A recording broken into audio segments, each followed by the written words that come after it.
What's up, everybody? Thank you for tuning in once again to the Unofficial Therapy Podcast. This is Chris Kane. I have my girl Jurenne on the show today. What's up, Jurenne? Hey, what's up? Okay, I thought you'd give me more enthusiasm than that. It's like, hi. Like, okay. Gave me so much in the pre-show meeting, and now it's just like, oh, like it's gonna unfold. Just let it happen. it's gonna, we're gonna hop into some really deep topics today. So maybe I don't need all the zest on the front end when you get into your conversations. I want that to like flow. So tell the people, you're a teacher, so you're an educator. I don't like the word teacher. It sounds whatever. You're an educator. Tell the people what you, I guess, teach on and kind of what your mentality on that stuff is. Yeah, so I've been teaching for 6 years now, and high school students, 9th through 12th grade really, but the last few years focusing on juniors. And the class that I have been teaching is social justice. Really a topic that I got interested in through like my master's program, undergrad and master's program.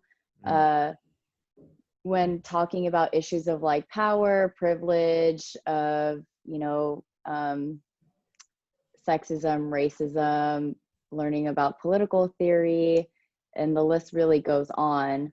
But I think it's really important at this age to really discuss these issues because my students are so bright, and I think I went to public school, and I teach at a prep school right now. I think my mindset going into college to a predominantly like white upper middle class undergrad, maybe I would have been better prepared to engage in those types of like white circles. And this is something I'm kind of still like understanding for myself and deconstructing for myself, that whole experience that happened so long ago, but is still kind of like with me in a lot of ways. So I think that the topics of social justice interest young people and that they have a lot to say. I think it's interesting to see how TikTok is like a platform that they use to mobilize, and how people were tying TikTok and those circles to the Trump rally that was underrepresented in the ways that they expected, his campaign and his people expected. So I think they have a voice, and it's important to educate them and get them talking on these issues as well. So like when you're actually like in the throes of teaching, I know now you're doing Zoom teaching, so it's kind of like whatever, but before this recent movement, is the classroom set up to be like Q&A? Is it debate style? Is it like projects on historical figures? Like how does the class go? Because I never took a social justice class. I just live my life as a Black dude. So like how's the classroom set up? Striving for justice every day. Yeah, hey, it's rough out here. I would say that I'm still doing my best to develop the curriculum. But I incorporate different types of like pedagogy. So we have some debates on, like, we'll pick hot button topics and we'll have some debates. We'll also do like the Socratic method, where it's several questions, and we're kind of just to try to unfold and like raise the consciousness of the group. I really like having team-led, like student-led discussions. So like on topics about the family or about workers' rights or whatever issue, environmental issues, they get like a piece of reading that they have to kind of like provide a thesis, but then they also lead the questions and then provide an article for the rest of the class to discuss.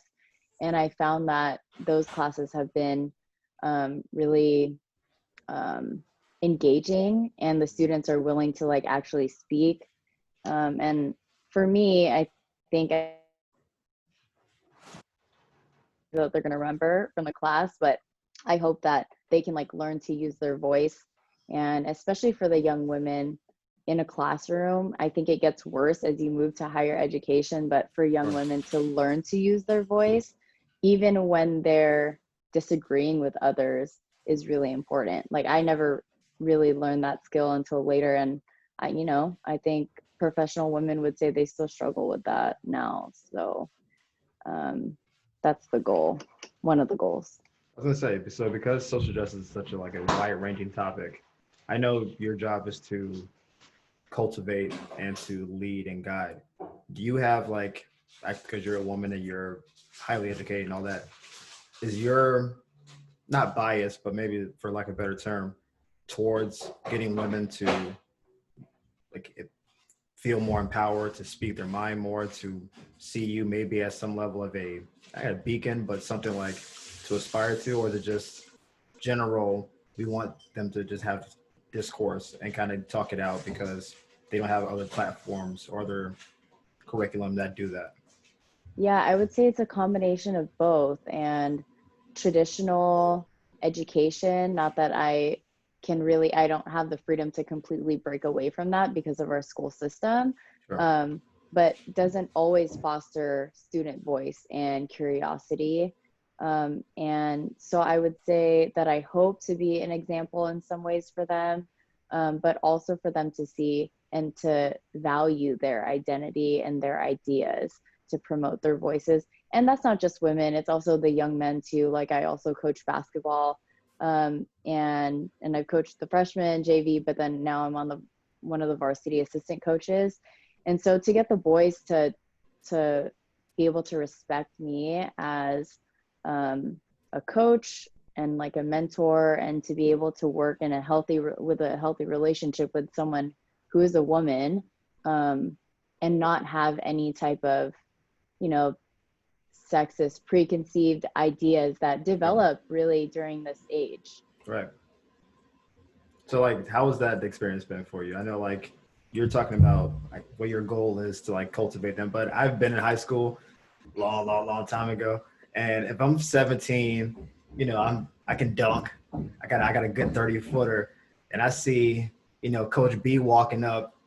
I know like the initial thing is, oh, we not only do we have a female coach, but okay, she all right. Like, how do you have you had any interactions where you had to like, hey, like check people, or do you have like the head coach do it? Like, how do you navigate that water? Yeah, I would say my first year coaching and teaching was at an all boys school.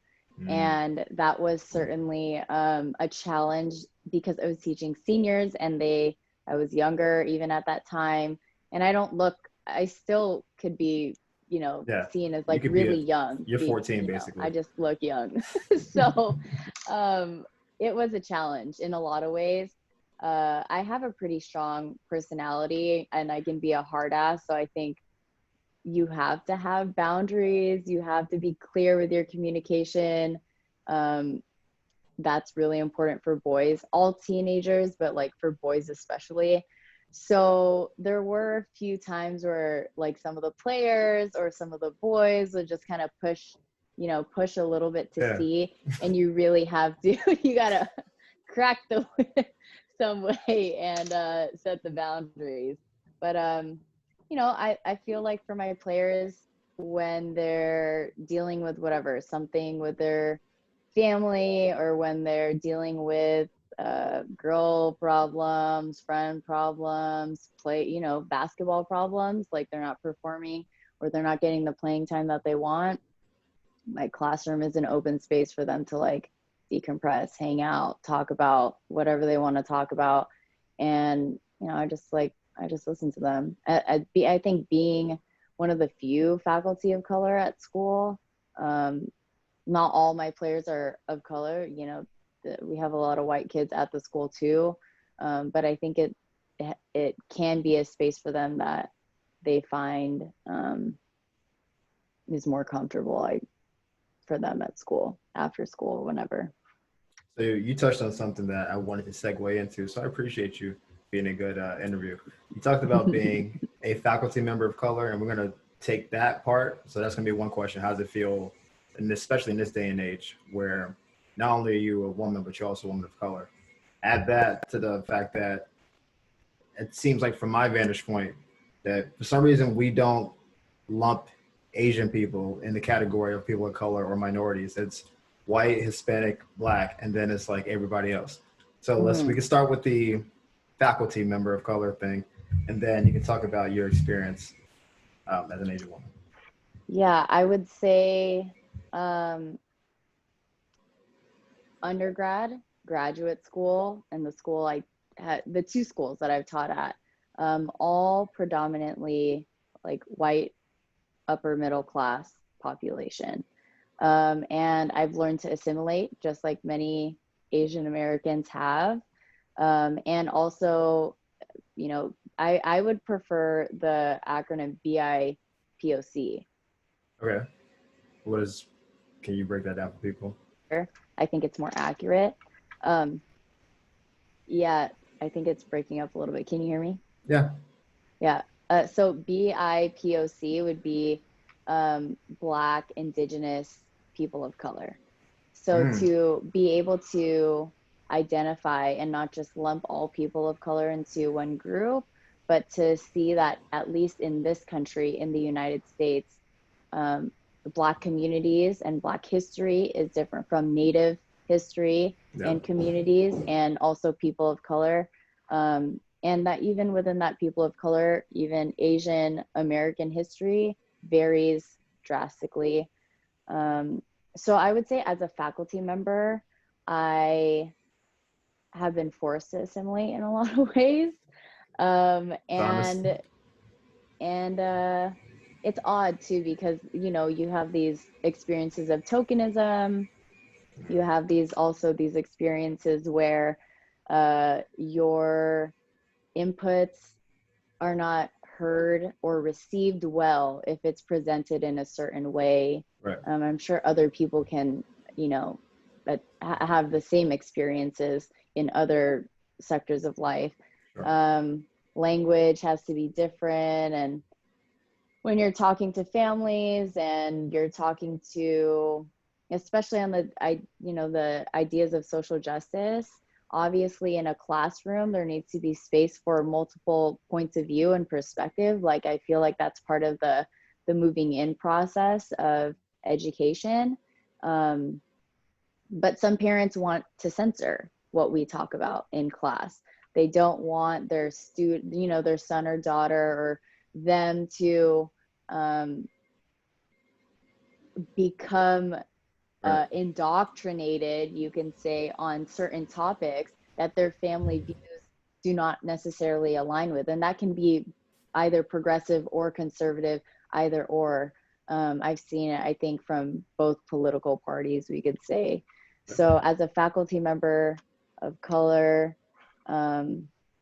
it's interesting to be in a workplace where not only do the students not reflect me, like there's very little Filipinx like students, and there used to be more before.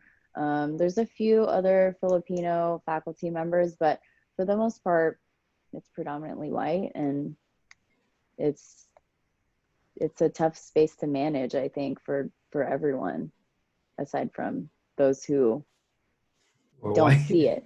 Oh, I was like, aside from those who are, I got it. I was Because like, yeah. it is predominantly those who are white, but it's also the people of color who haven't undergone the like liberating process Mm, themselves, because gotcha. they can also, I think, perpetuate white supremacy in different ways that they don't understand, or 100%. discrimination. And it could be even for their own ethnicity or for another, minority group.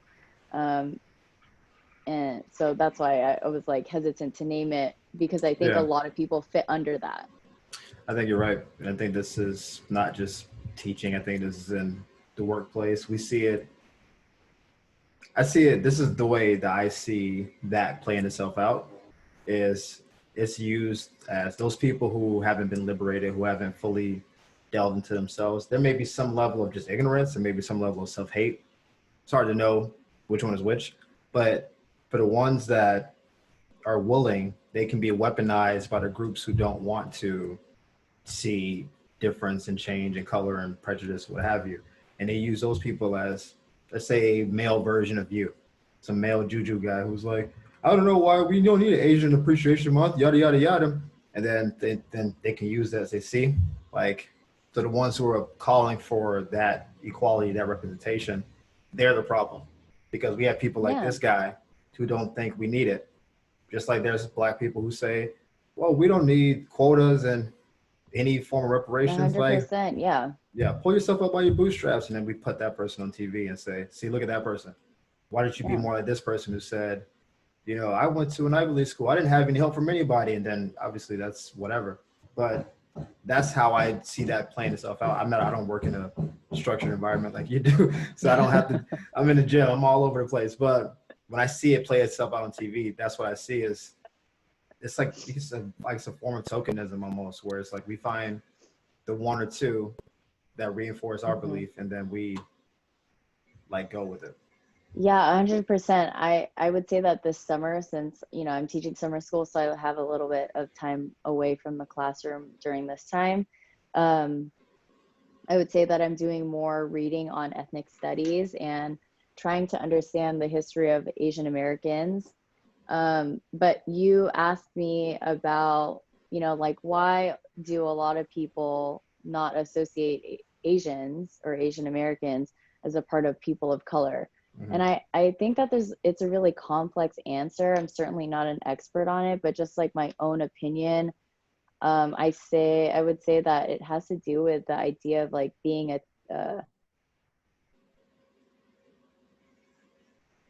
the model minority in a lot of ways. I would have to look back at like the dating of these kind of phrases, but it's the idea that like Asian Americans are, they work hard and they are able to progress in, higher education, in the workplace. They don't complain. They keep their heads down. And look, see, like they're the model minority. And really, a lot of that language, while I think, my parents and other immigrants who have really tried their best to work hard and to try to, establish something for future generations, that kind of language does serve them in some ways. But also at the same time, it is really used to co-opt white supremacy, and that same language is used for anti-Blackness and anti-Black ideas as well. Gotcha. So it's something I'm still trying to unpack for myself, but I would identify it as a myth as it is. And that Asian American history and Asian Americans today also face discrimination, not at the same level as other groups do. And it's different because the histories are different. But there needs to be a lot of work done within our families, within our, like our community centers and our churches, to like really start a real conversation about it. I know people are doing it, but I'm happy that this conversation or the movement of Black Lives Matter is encouraging different ethnic groups to also look internally to see how they can be allies, but then also really decolonize their own communities too. I think you're touching on a big part. I like that you brought that up, the model minority thing. I never heard that concept before.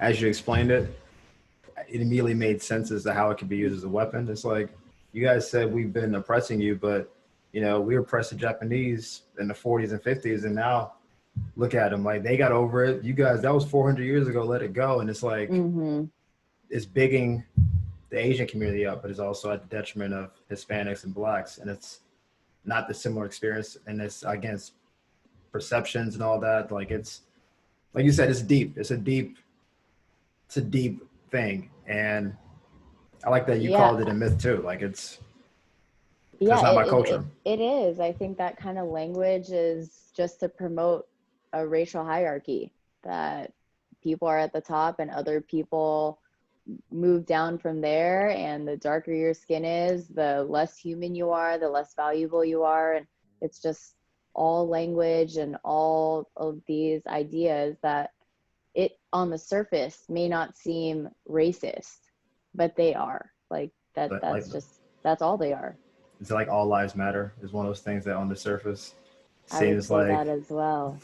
That seems like unimpeachable on his face. Well. It's like, what are you guys mad? I'm just saying all lives. It's like, this is something, and I'm the Black people, whatever. My family is Caribbean and like American Black. So like, but we still say Black or whatever. So like I know we're not a monolith, and I know within the American Black, there's all types of like iterations and stuff. But from our experience, from people I talk to, and from Black Twitter and other like reputable Black sources, that communication thing is like that subliminal communication that we are aware of. So when we point it out, people who don't want to see it as subliminal communication say, what do you mean all lives matter is anti you guys? Like, we're just saying that everybody matters. And it's like that's the most like hot button one. Like you say that and the mob is coming. Now, at one point people will just, yeah, we all should have equal rights. Yeah, all lives are good. Like but now that's seen as divisive because it sounds inclusionary, but what it is like, we're not going to give your movement the credence it deserves. We're going to try to like pull you into the fold of America, even though we haven't really done that historically as a country, and 100%. try to like wash our hands of it. That's the whole like Dabo Swinney thing, where he was trying to like get that off. And he's in South Carolina, so that's not too far from where I'm from. I understand where he's from. That plays well. So like in his community, it wasn't people coming at him. It's the fact that it got to the internet, and then it got spread. And then people are like, hey, wait a minute, Dabo. He's like, oh, you hear what I said? Nah, it's not like that. He tried to like walk it back. But like in his area, in Clemson, South Carolina, he's playing it. Like he's chilling. Yeah. It doesn't work everywhere else. And so, but there's a lot of that. That communication happens in a lot of ways. Yeah. It's, and to your point about people being exposed on individuals are being exposed. I was just looking at, I think her name is Connie. Oh, I wish I could find it. Her last name starts with a B. And she was part of the school board attempting to rename a school. And she was shopping online during the school board meeting, and she's being called out on local television for what she's doing. Video. Yeah. Have you seen it? I've seen the video. That dude goes in. And then, all these, we're calling them Karens now, these people. And I think it's just, a lot of misconceptions about what we're doing, lack of understanding about what the movement really stands for, lack of acknowledgement of policies that are really the issue.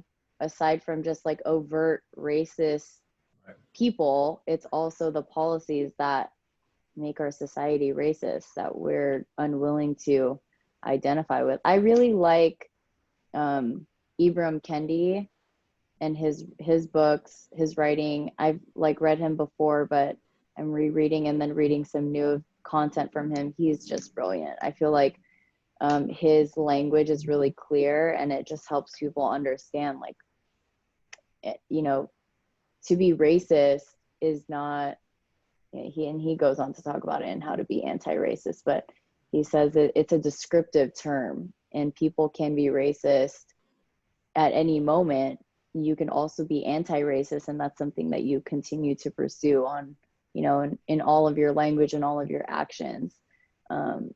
So it's just, it's frustrating too, like talking to my family, talking to friends. It's inspiring because there's a lot of allies, I think, in California. Yeah, we're in a good place. and also it's a tough place to be when, like, my close Black friends and people that I know are experiencing this trauma. It's traumatic that they have to see every day, they have to experience every day, and that they not necessarily have a language for what they've experienced, because not everybody is an expert on race, political theory, and I'm sure I don't have to tell you, like, sure. it's a tough space where I want to be someone who is compassionate and learning and doing my best. But that's, I don't know if I'm always doing that. Well, listen, you're in pursuit of it. This is the way I think about it, and I try to think deeply about things that matter. I don't even use Twitter because I already know what that is. Like, you can't say anything. It's like, I love all people. What? They go, like, that's not. We're not here for that. I don't have Twitter. I have a Twitter, but I don't use it. I'm just trying to update myself. So, but so this is my thinking on it, and I think you can't separate race, religion, and politics from each other. I think they're all like interconnected, even though Yeah, like I agree. there's a separation of church and state, whatever. In real life, they are interconnected. And my theory on this, and I don't, I can't substantiate this, it just makes sense to me, is that 80% of people are entrenched on their sides of whatever the issue is. So I'll give you a good example, or a regular example. If there's any kind of shooting in this country, not even like police, I mean like, someone shoots a school, for instance. 40% of people immediately say gun control. 40% of people say that person was, has a mental issue. We need more guns in the school. And there's 20% in the middle that can go either way. Right. And I think that same thing happens with candidates. Like no matter how bad, Hillary was for a lot of Democrats, it was like, I'm a Democrat, so I'll do that. So 40% just went with her immediately. And then the same thing with Trump. People were like, well, he's not really a Republican, but I'll still go with him. And then 20% in the middle were like, well, I voted for Obama last time and, I didn't get what I wanted, so maybe I'll go this way. And some people were like, well, I really don't like him, so they'll do that whole thing. When we're having these conversations about race and about racism and about systemic whatever, I think most people already are where they are. They're not trying to hear it. And we have a confirmation bias in how we look for information. Even COVID, if you don't think COVID is real, you'll find every article that says it's not real. Mm-hmm. If you think it's real, you'll find every article that says 400,000 cases a day and you'll be hysterical. And there's 20% of people in the middle who are like, well, in my immediate friend and family group, only one person got sick, so I don't know how real it is. But you're waiting to hear real information to sway you either way. So when it comes to these conversations, I don't think most people are persuadable. I think really it's just 20%. I think there's 40% of people based on where you're raised, based on how they are, based on superiority, based on fear. I think fear drives a lot of it. And no matter how many cases you show of people being choked out, shot in the back, like unequal treatment or whatever, or you can do all the systemic Jim Crow, like the Tulsa, whatever. No matter how much you show them, they're just like, I still believe what I believe. Suppression. No, they say, I see what you're showing me. Thank you for all the information. I believe what I believe. I believe that this is fraudulent. And there's 40% of people who, even if you show them not every situation is necessarily racist or whatever, they'll still see it in that.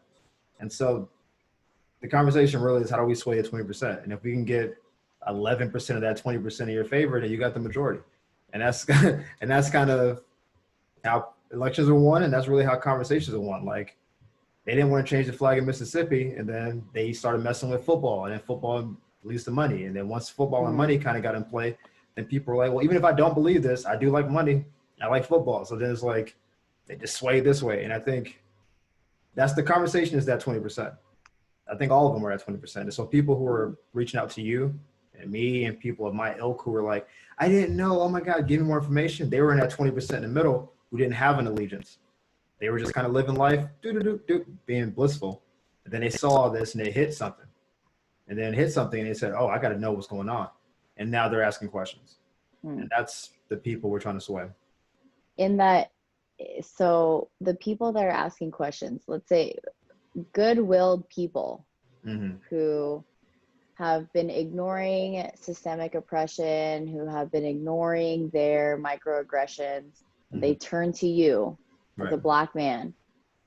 Do you feel energized by their willingness to engage, or like their ability to like humble themselves and be open? Or would you rather them self-educate and not put the pressure on the Black community? I mean, I just feel like I've talked to my different Black friends, and it's kind of like it kind of depends on who it is. Yeah, I'm in a camp of, if you have a question, ask it, but also do your research. I'm a very nuanced person. I don't have extreme views on most things. If I have an extreme view, there's a lot of education that went into it, or a whole lot of thinking, and I just got to that point. Generally, like I'm pretty nuanced about everything. I could believe, like I'm a Christian, but I also don't think every religion is irrelevant. Like I know what I'm saying. Like there's ways to kind of do all that stuff. In this situation, I don't like people like tiptoeing around me because they don't want to ask a question. Yeah. I'm not the type of stereotypical aggressive black dude who's gonna like put hands on you for like possibly asking the right question the wrong way.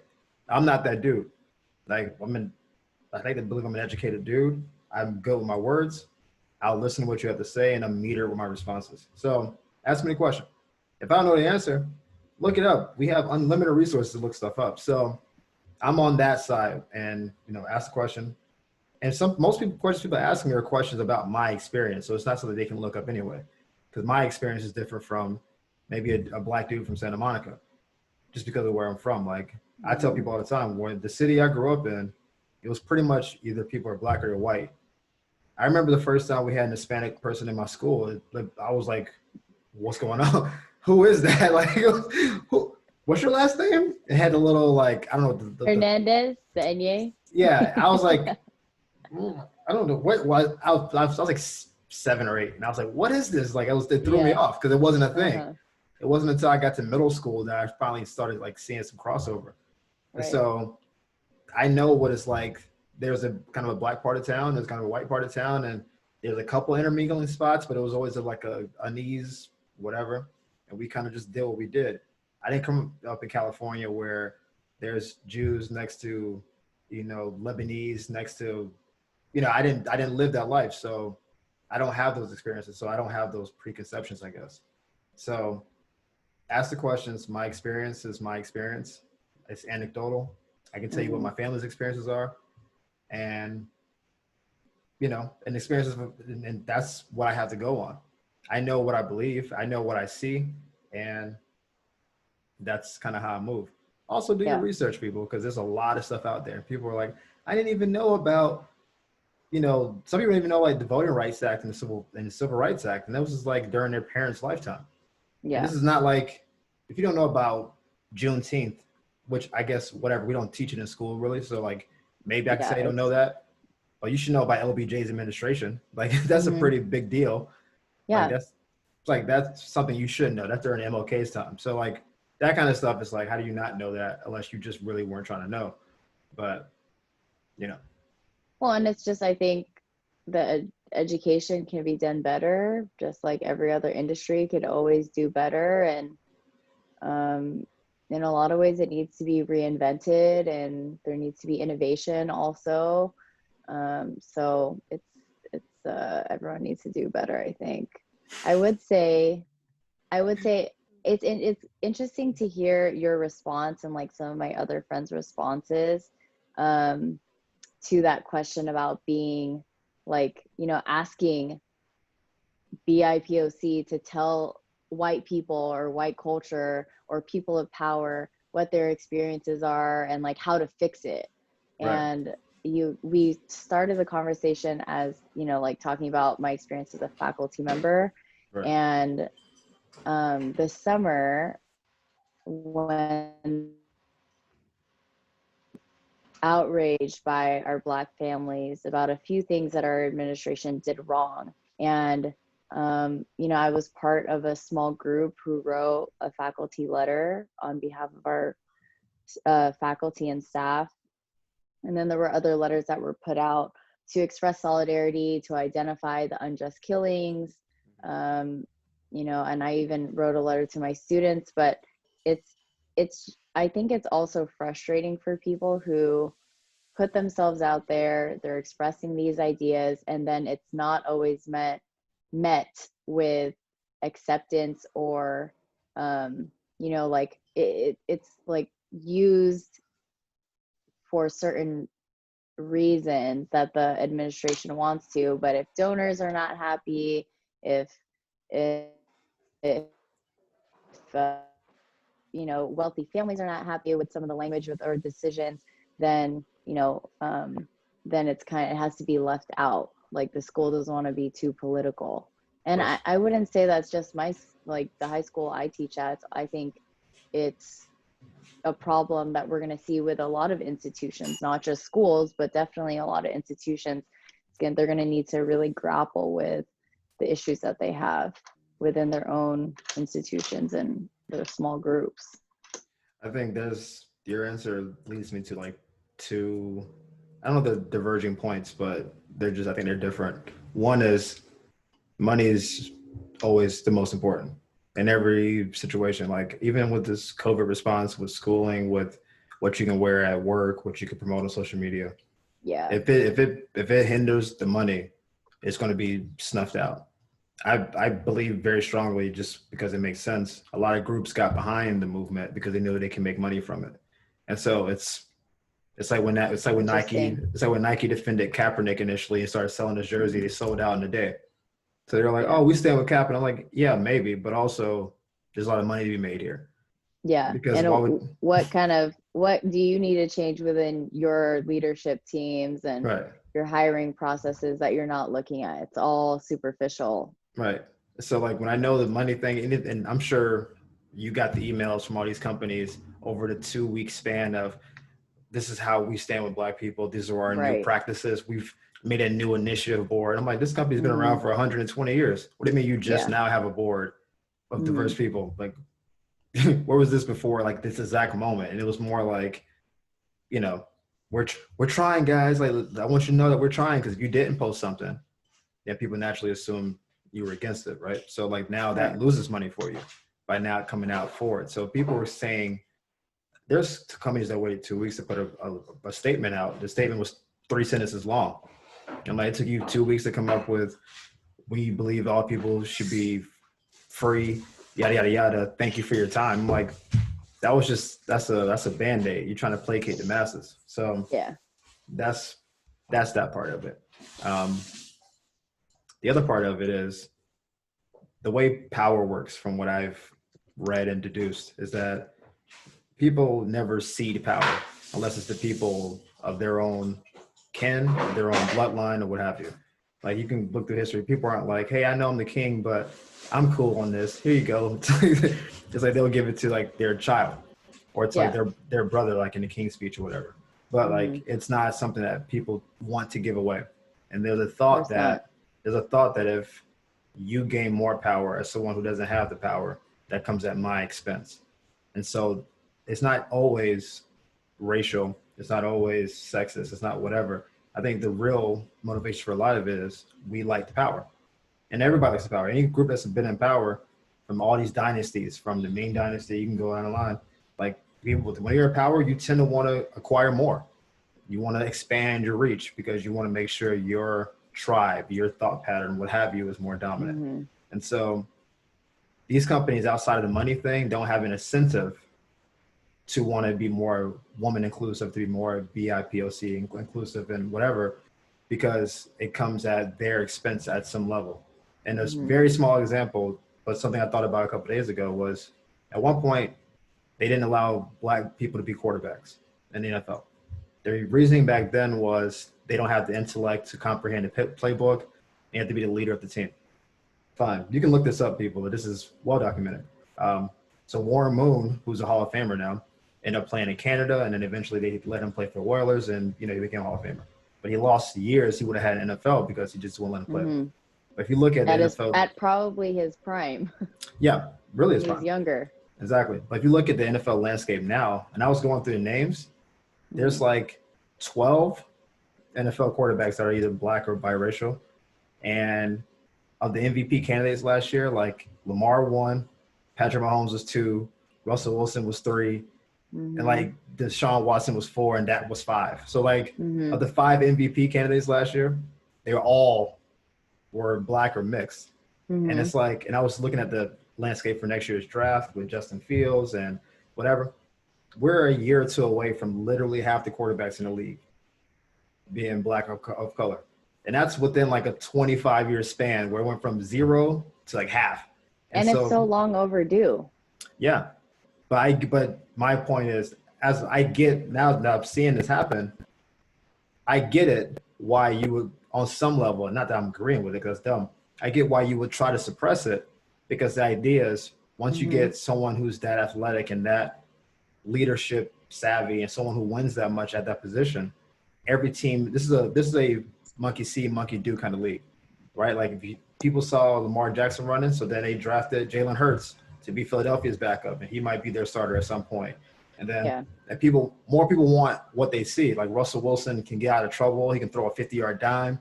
They want more dual threat situations. Like Cam Newton's with the Patriots now because they're like, we can do more with our offense. We can actually run and do more stuff.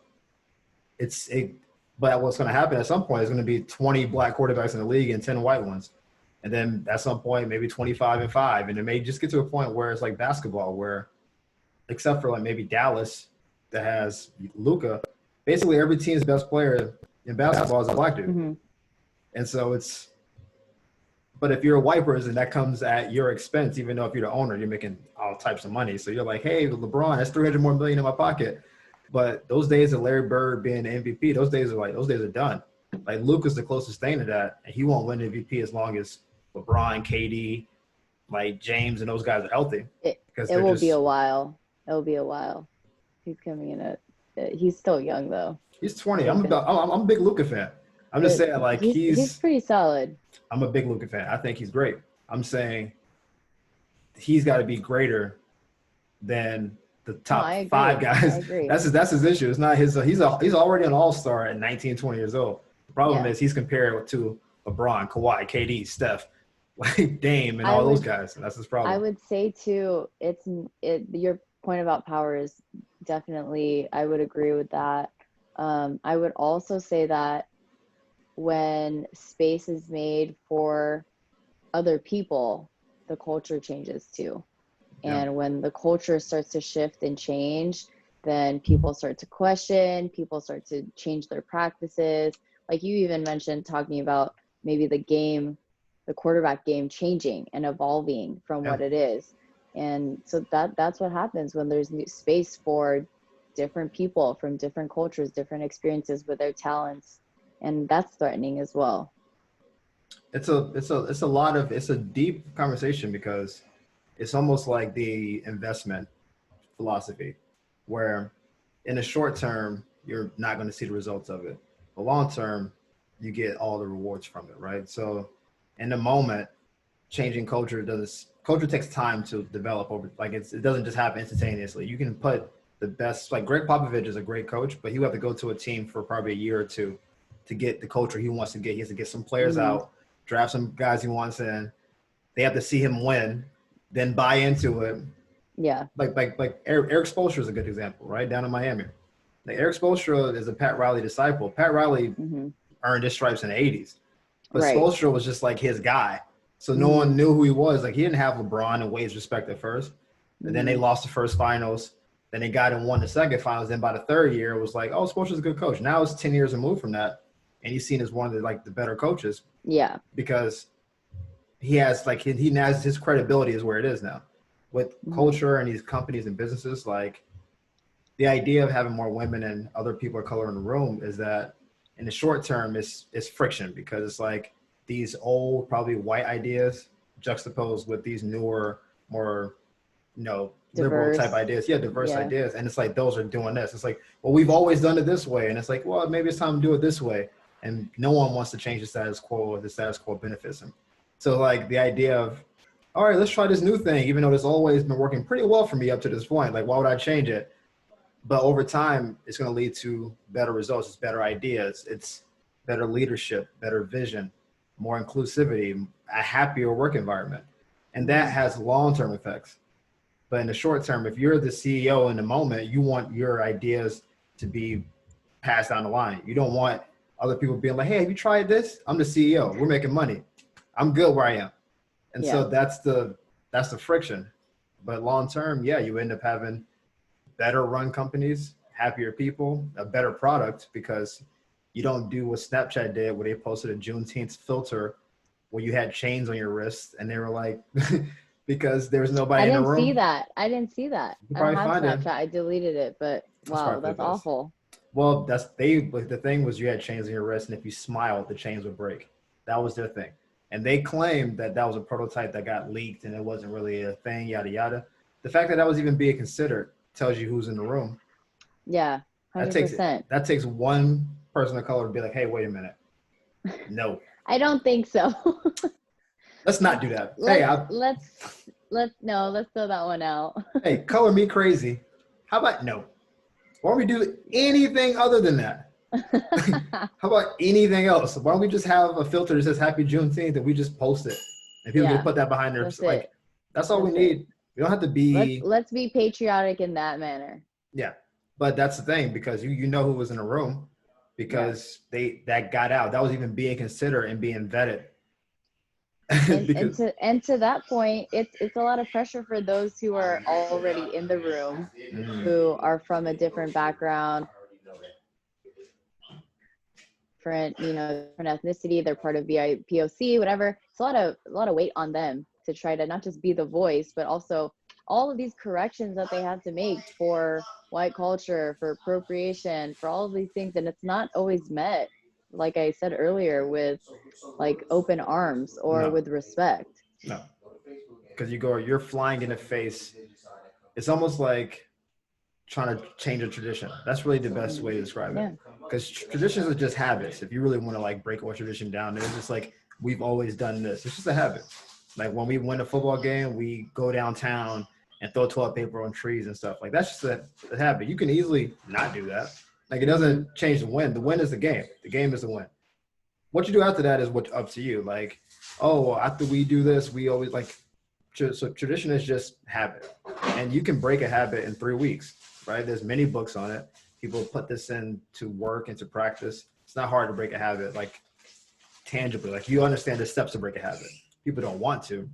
It makes you have to change who you are and maybe your own like kind of internal mechanisms and all that stuff. But we can break habits. We can break traditions. But they never happen easily. That's why stopping smoking is hard. That's why cutting back on drinking is hard, because there's habit ingrained in it. You get off work, you need to pull the cigarette out, and you're like, oh, I got to change my habit. So instead of cigarette, let me play some music, or and you have to kind of rewire the brain. Yeah. And that takes time. And if a company's been running a certain way, that's kind of how a brain's been wired. You have to rewire how a company works and really how the country at large thinks. And there's big pockets of the country that don't want to change anything. And so it's like one step forward, half a step back.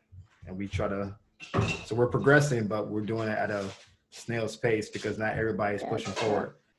Some people are pulling the cart back this way and some are going this way. It's like, people keeps pulling us back. And it's like, that's the meta communication of like what MAGA is. Like, if you want to like break down that seemingly, again, innocuous statement, but like the meta of that is we have to go back to a better time, which was when? Like, when was this fantasy time? You know what I'm saying? So it's all rhetorical, but still really highly effective. Like you were talking about politics earlier, highly effective. And it's manipulative. It's ahistorical. There's no historical facts to really back up. It's just generalized conversations to emote people into doing things based off of fear, based off of anxieties, whatever it is. People do most of the things they do because of fear. That's the thing. Like I want to say J. Cole had a line. Like, I think even the reason why people backstab each other. So let's say you and I were both actors or whatever, and there's a role that we're both up for. If you feel like if Juju gets his role, then not only will I not get the role, but there won't be future roles for me.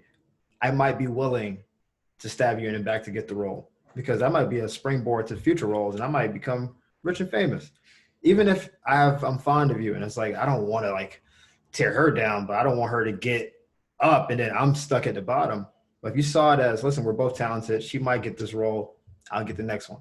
There's always more roles. There's always more money. There will be no reason to stab you. There'll be no reason to stab you in the back. And it's the fear of a lack of resources in that case. Sometimes the fear of a loss of money. So that's greed, I guess, comes into that part of it. Sometimes it's a fear of extinction, Extinction? Wow, that was a fail. Oh, that was a rough one. Fear of extinction is a real thing where it's like It's only Wednesday, you know. I was just like, hey, stop, blah, blah, blah, blah, blah. Like it got halfway through the word and was just like, no, we're not doing this. It's just like the word bailed on me. But that's another thing. And it's like, I think, and I'm not a white person, I think at the lowest level of a lot of white people's psyche is that they're going to become extinct once we get overrun by more Hispanics, once their offspring like has hybrid kids basically, like us and a white girl and a black dude and like a white son and an Asian daughter, like and then Yeah. more melanin starts like being proliferated, that they're going to Mhm. be the minority and that they'll be less powerful and that they Yeah. just It's be here for I it. am baffled by those like neo-Nazi sentiments and just these beliefs that are so pervasive in circles that I would never go to because it's not safe for either of us. Right. But it baffles me that they are so strongly held with no historical evidence, with no scientific proof, with nothing really to support it, but like we're talking about fear, greed, and it's baffling. I think the best descriptor of this is my favorite South Park episode, um, where they're talking about Mexicans coming in the country and taking jobs. Mm, And it's the episode overall actually isn't great. The funniest part is they're having these town hall rallies, and that South Park yeah. takes place in Colorado. So it's like, you got to get up there. And they're basically saying, listen, they're coming in this country, they're taking our jobs. And then they just keep screaming. That's their refrain for the whole episode. But what happens is they get so frothy at the mouth that it goes from they're taking our jobs to burr, burr, burr. They're just them growling at each other. And their kids are at the rally. So the kids are like, yeah, they're taking our jobs. And it's so funny because there's always that one over the top mustache white dude screaming they're taking our jobs. And if you break down what jobs do you feel like are being taken from you? If you like break down what that actually is, it's Mm, like mostly jobs that are paid with cash under the table or low level paying jobs. I don't know too many like illegals come in the country and be like, I'm gonna be CEO of this company because you get vetted too hard. Like mm, we'll find your birth certificate. It's like we're gonna just hire you. Like we have to have a social security. Like there's whatever. But the episode is my favorite, and to this day, my friends are like, "Burr, burr, burr," and it's just they're taking our jobs. It's so stupid, but I think that's the sentiment of a lot of it, where it's just like the fear of they're gonna come to this country, take all of our jobs, is a real thing. And so when you say put a wall up, that resonates with people because it's like, yeah, keep them out so they don't come and take our jobs, because people at the end of the day care about money more than basically everything else. I've always believed that. My saying in life, one of my mantras is follow the money. You follow the money, things start making sense. yeah. Why are we playing 8 games in the NBA before the playoffs so they can get their TV deal money? Why are businesses opening back up? Because we need it to run the economy. Why are we doing this? Is like there's money. Why is American Airlines now saying, yeah, we're opening middle seats up? Sorry, because they need more money. Like it's not. They're obviously not more safe, but we know this is a risk, but money is more important. And I Hmm. honestly wish on some level, and this is in the little political thing I'm writing, I think it's going to be one of the selling points. I think actually Americans are cool with the truth if you just tell it. People always feel like they're being lied to because advertising is Yeah. lying, commercials are lying, Yeah, hits everyone's just being manipulated out we're here. all I being don't have to tell you, manipulated. you have a psychology degree. So people are always doing that. So if you just say, hey man, like when they first did the thing, I think it was back in March, Equinox was still open.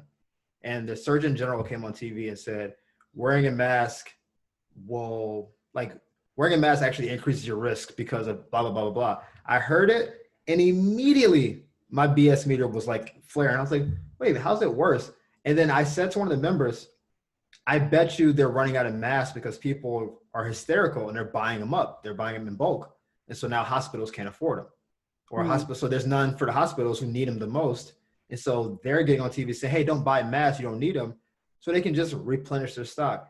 And like a couple weeks ago, he came out and said, yeah, the hospitals are running kind of low. So we had to kind of do this. And I was like, I said this 2 months ago, but if he had just been like, listen, guys, we understand you guys are fearful. There's lots of places to get masks from. You can get them from friends. You can make them yourself. You know, equipment. It's not that hard to sew a mask together. But we need these for nurses and doctors, the people who are protecting your parents and your family members and troops who come from wars. And we need masks to protect our employees. Let's limit our orders. Instead of buying 100, buy 10. Like, we just be honest with people and just see what happens. Like, there'll be some people be like, whatever, I'm buying 100. Yeah, those people exist. But I think if you tell people the truth, I think someone will be like, oh yeah, you're right. I really don't travel from my house that often. I don't need 100 masks right now.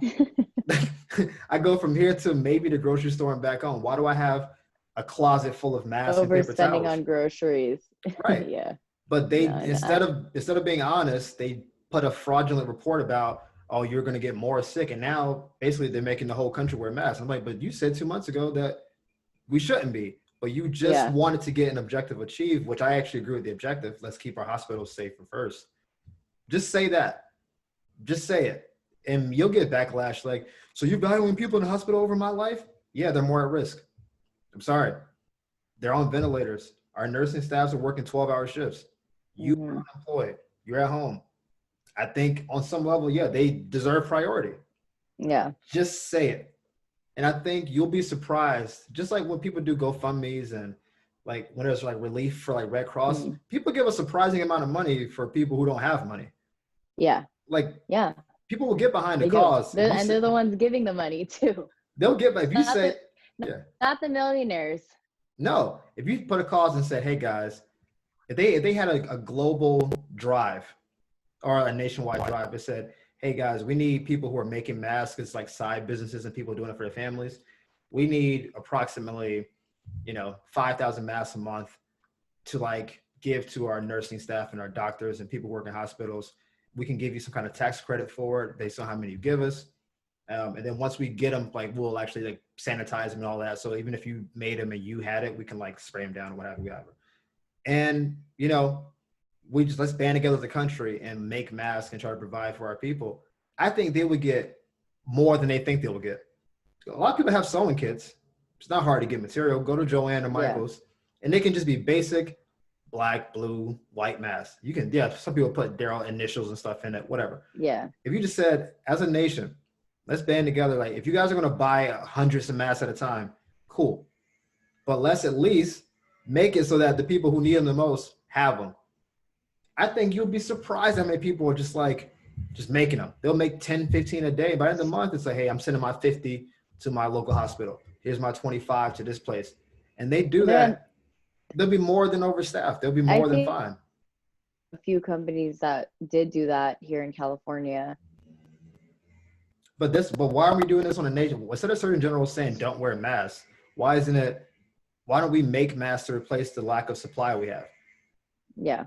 Like I'm saying, but instead of being truthful with the people, the attempt was, let's deceive the people on some Gulf of Tonkin kind of stuff, get into what we want to get into, and then be like, oh yeah, sorry about that deception. We just needed to do this. It's like, just tell us the truth. I think people are cool with the truth at a point because it makes sense. At a point. At a point. Not all truth is universal. Don't tell all the truth. Hey guys, we're out of money. Like, that's not a truth we need to hear. It's just like, we're in too much debt. That's too much truth.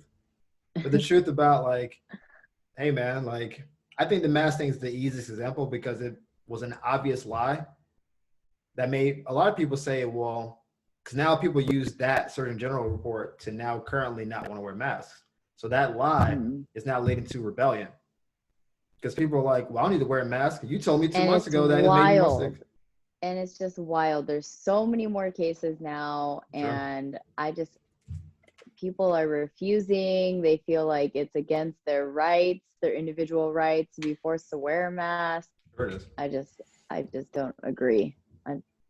It's not, we don't care about each other like that. We only care about our own individual rights, even if it's, going to be transmitted. You're going to transmit it to other people and they're going to be more vulnerable and sick. Like, it doesn't matter to people. We care about rights as far as, from what I can tell from my observation, we care about rights and tragedy. And so we will sacrifice rights and liberties if we think it will keep us safe. Because again, that's a fear thing. Look, the easiest example is the airport. The airport pre 9/11, you can kind of do whatever you want. You walking through, Mhm. people got switchblades in their pockets. Yeah. You have Yeah. drinks in your hand. You can do whatever you wanted. And then once 9/11 happened, it's like, nah, we cutting all that out. Shoes off, Hmm. throw that bottle away, take that laptop out. We doing everything. And this has been 20 years now. 9/11 was in '01. This is pretty much 20 years deep. Yeah. We just got used to it. We know what to do. We show up in sweatpants and flip flops, put them on the little Hmm. belt, iPad out. We just push it through. I never see people Yeah. make a scene in the airport because they'll get shot. We Yeah. just do it. We know what it is. Like, let me get to the airport 20 minutes early because the check is going to be longer. And we just gave up the right to just like free flowingly go through the airport. We just did it. We let the Patriot Act be a thing where they can listen to phone calls and emails and all that kind of stuff and read emails because it was like, well, if we can find someone who possibly is National a terrorist, security. Yeah. if we find someone who's possibly a terrorist through this, then that's cool. Read my emails, which obviously is in violation of the First Amendment, but whatever. We just was like, doesn't matter. I'd rather you read my emails and listen to my phone calls than we possibly be attacked again. We just gave it up. We gave up airport. We gave up this. Even speed limits or whatever.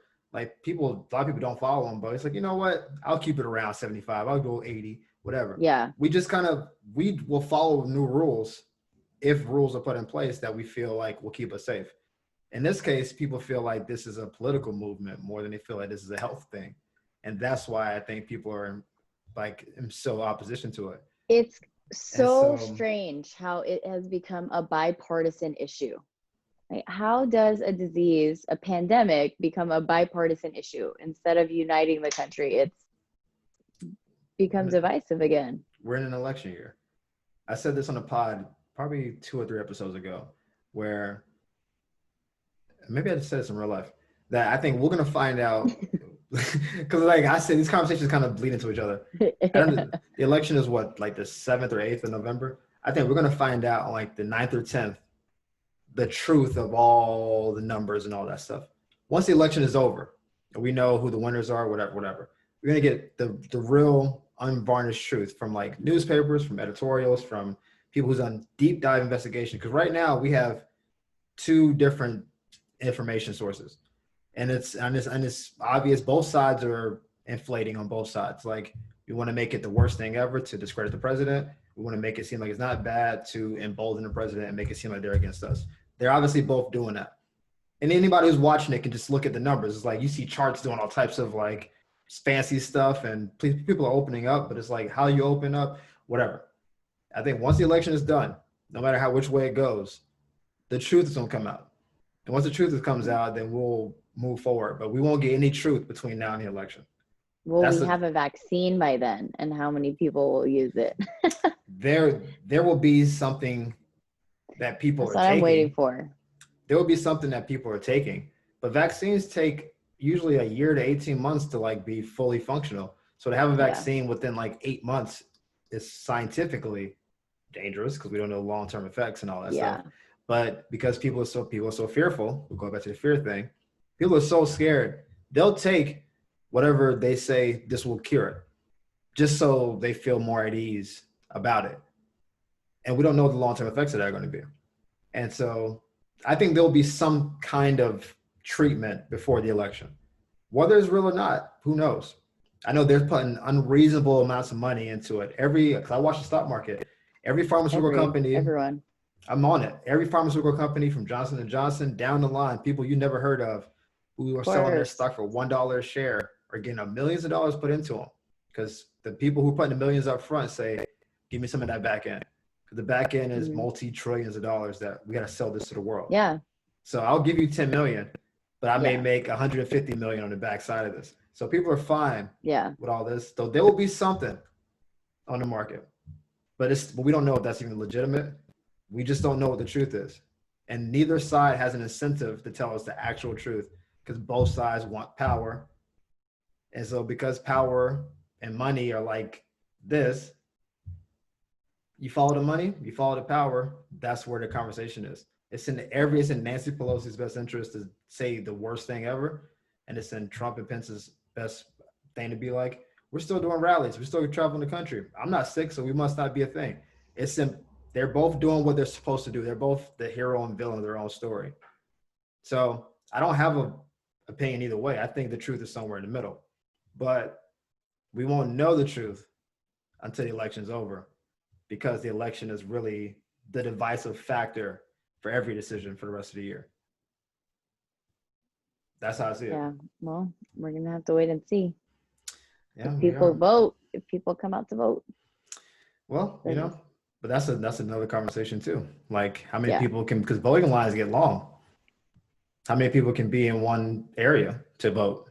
100%. The voter suppression and the gerrymandering, the documentary that really was helpful for me, really concise, was on Amazon Prime. I know people are boycotting Amazon right now, but it's called People keep After saying Selma. that. They keep saying that, and Jeff Bezos is But by they far still the richest guy in ordering the world. books. Jeff I Bezos know. is worth well over $100 billion, and that's after a divorce.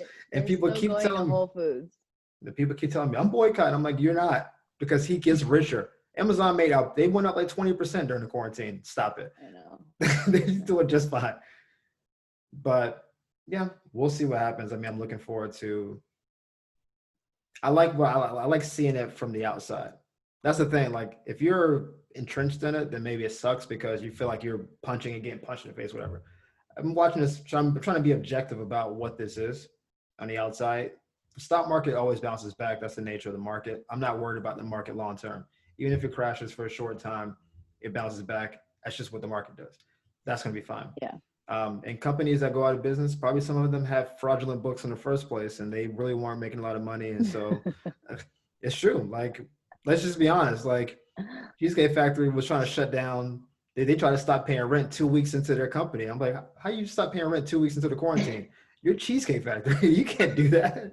I'm sorry.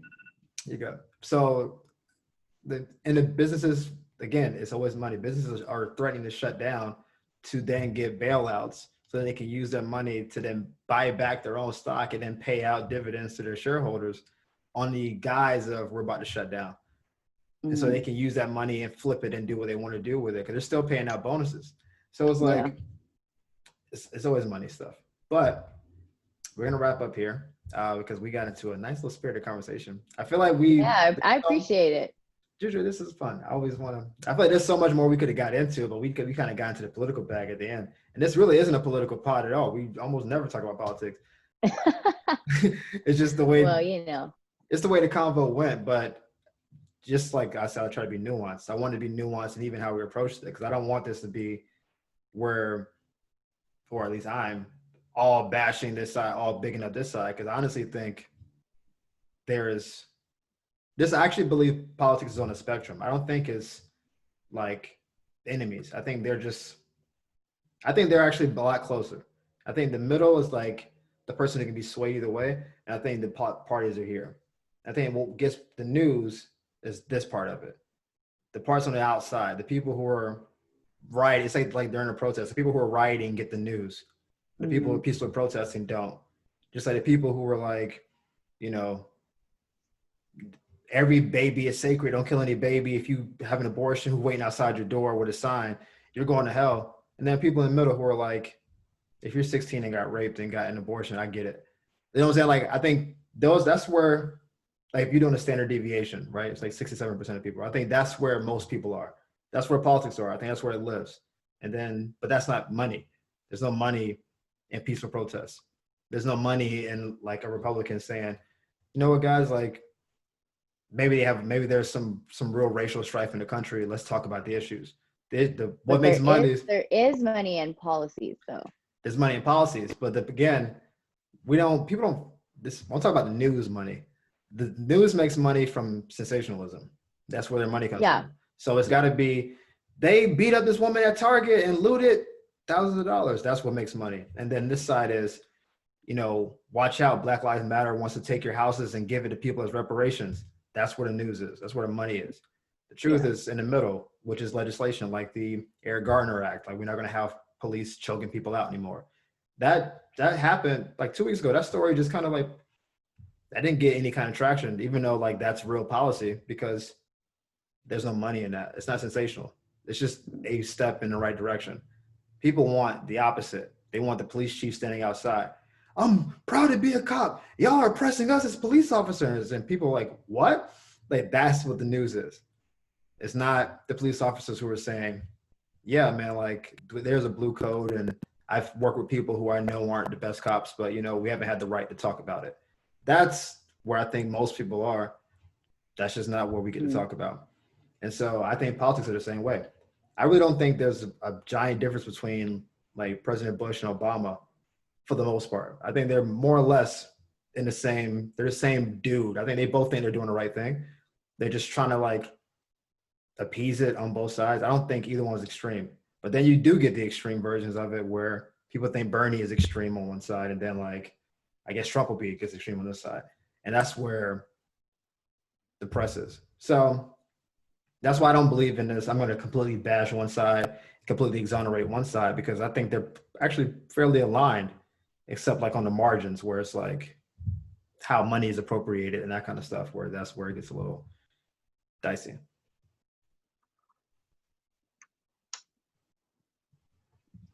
I don't know if you want to say anything.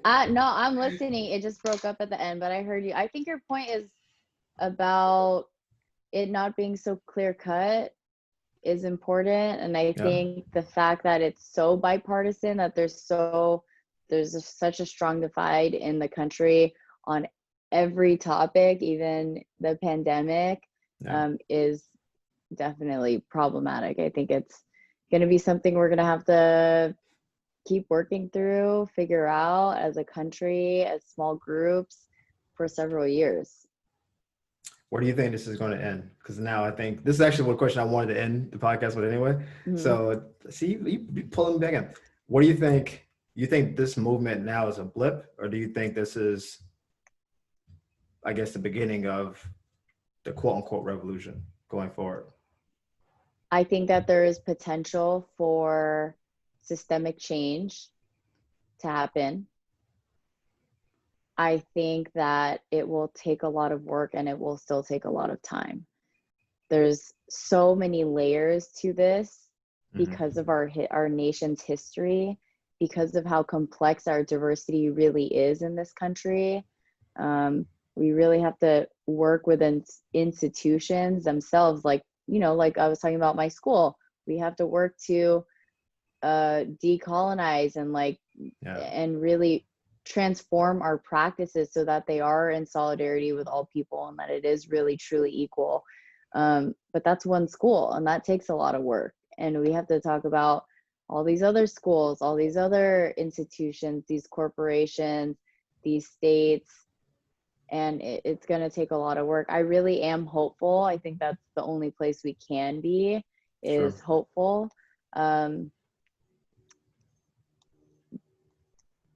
And we'll see. I mean, I think that our history has shown us that racism and systemic racism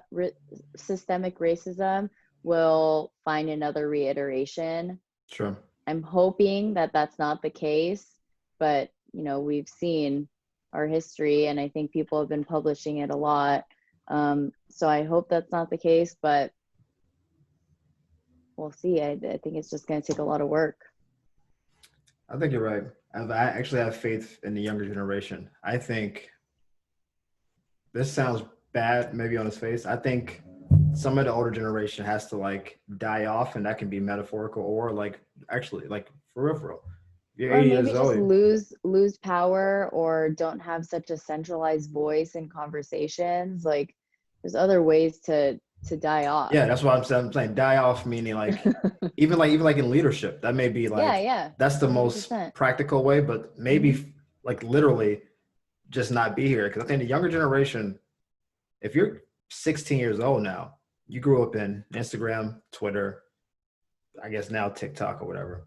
I don't think a lot of young kids have those racist things because there's so much inbreeding and there's so not inbreeding, hybriding. There's so much like multicultural stuff going on. And they're so like entrepreneurial and look at me because like they always have a camera. I didn't have a phone until I went to college. These kids have had a phone since they were 5 years old. So they've always been, they know so much stuff. It's at the tip of their fingers.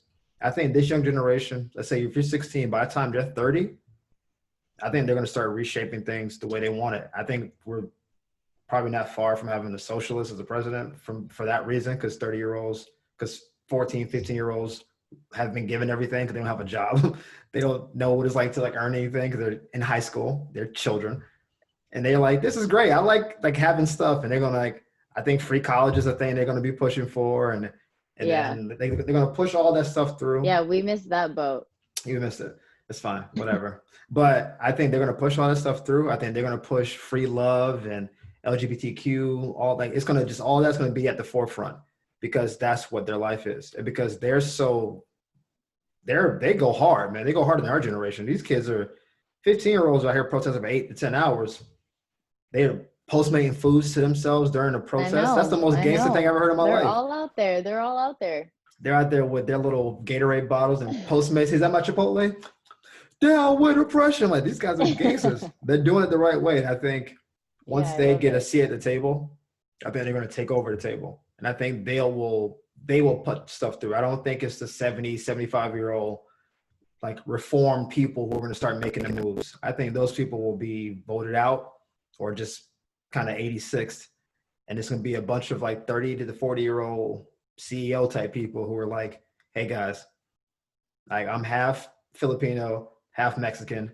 We're not doing this.